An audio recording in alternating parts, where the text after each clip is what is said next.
In the summer of 1958, almost everyone at a company in Texas left for their 2-week vacation.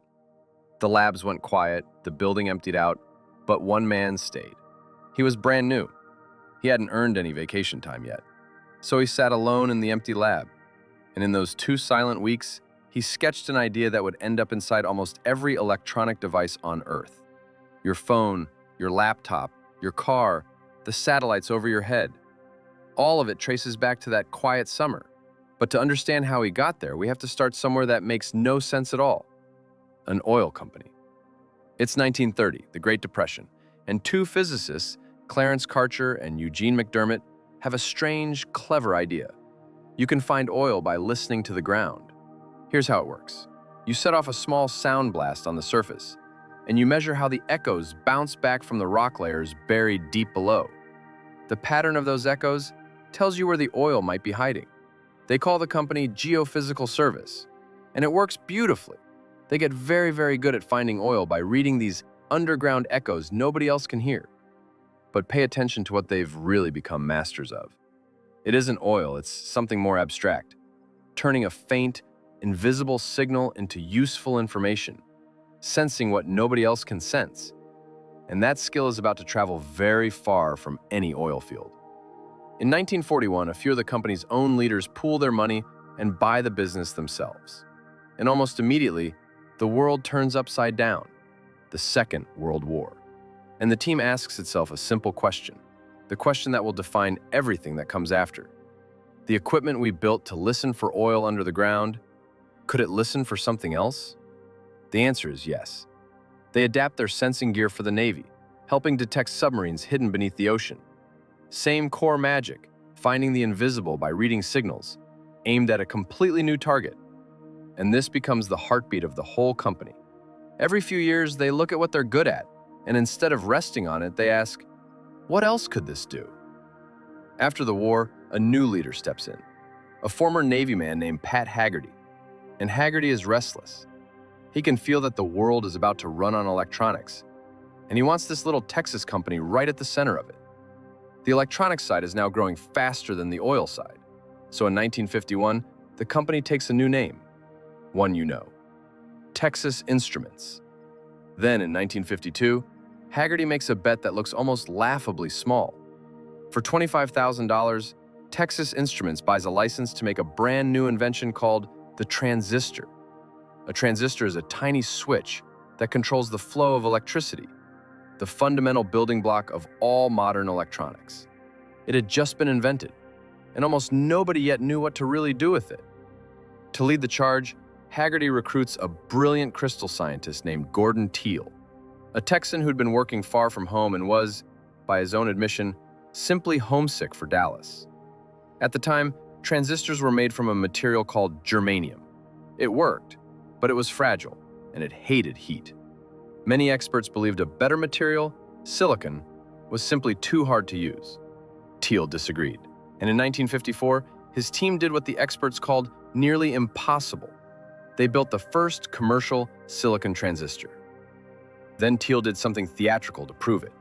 At a conference full of skeptical engineers, he set up a record player running on transistors and dropped an ordinary germanium one into hot oil. The music died. Then he switched in his silicon transistor, and the music kept playing right through the heat. The room went quiet. Silicon, the material that runs the entire modern world, had just announced itself. But Haggerty had a different worry. A transistor in a lab impresses scientists. He wanted to prove transistors could change ordinary life, and he wanted it now. So in May 1954, he challenged a small team. Build me a working transistor radio prototype. By next week. 4 days later, they walked in with a working board of transistors, and Haggerty made a bold call. He bet about $2 million, nearly a tenth of the whole company's revenue, on turning it into a real product. By that holiday season, it was on store shelves, a radio small enough to fit in your pocket for $49.95, music in your hand for the very first time. There's a lovely story that Haggerty knew he'd truly succeeded when a leader at a giant company like IBM bought a handful of the radios and passed them around to his executives, as if to say, watch this little Texas company. The age of portable electronics had begun. But success created a brand new problem, a maddening one. As electronics got more powerful, they needed more and more tiny parts: transistors, resistors, capacitors, every single one wired and soldered together by hand. Picture connecting thousands of microscopic pieces by hand with zero mistakes. The more powerful you wanted the machine, the more impossible it became to build. Engineers had a grim name for this wall: the tyranny of numbers. And this wasn't just inconvenient. The military wanted guidance systems small enough to fit inside a missile. Computers were drowning in their own wiring. The whole future of electronics was about to slam into this wall, and nobody had a way through.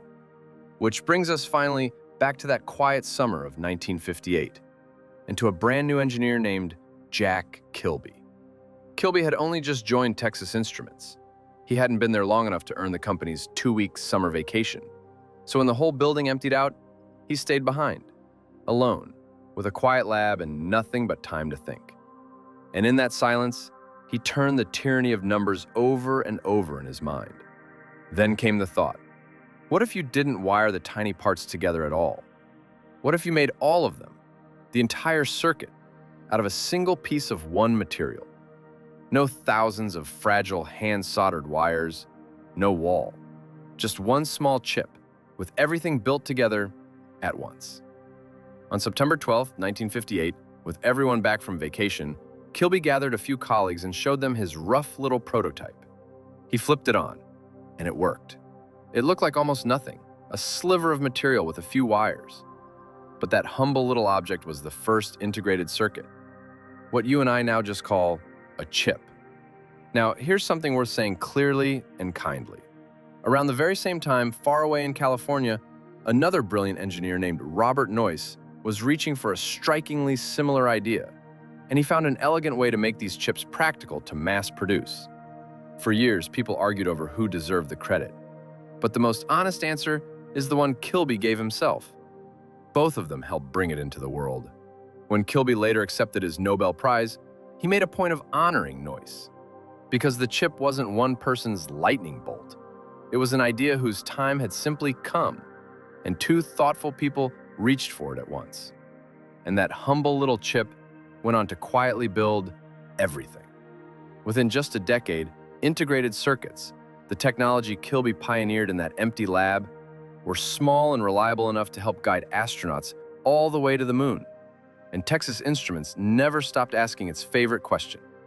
In 1967, Kilby himself helped create something new from the chip: the first handheld calculator. Real math in your pocket. In 1978, they built a toy that could actually talk, sounding out words to help children learn to spell, its voice formed by a chip. People had truly never heard anything like it. Every device that thinks, even a little, every screen, every sensor, every machine that listens and responds, owes something to that one quiet summer in an empty Texas lab. In the year 2000, Jack Kilby, the new guy who stayed behind while everyone else went on vacation, received the Nobel Prize in Physics for the idea he'd had alone in a silent lab with nothing but time. A company that began by listening to the ground for oil ended up giving the world its brain. Not from one grand master plan, but from a habit, from asking over and over, decade after decade, what else can this do? And from one quiet man who, with no vacation days to his name, decided to spend his empty summer wondering if there might be a better way. Know a company that started as something completely different from what it became? Drop it below. Might be the next one.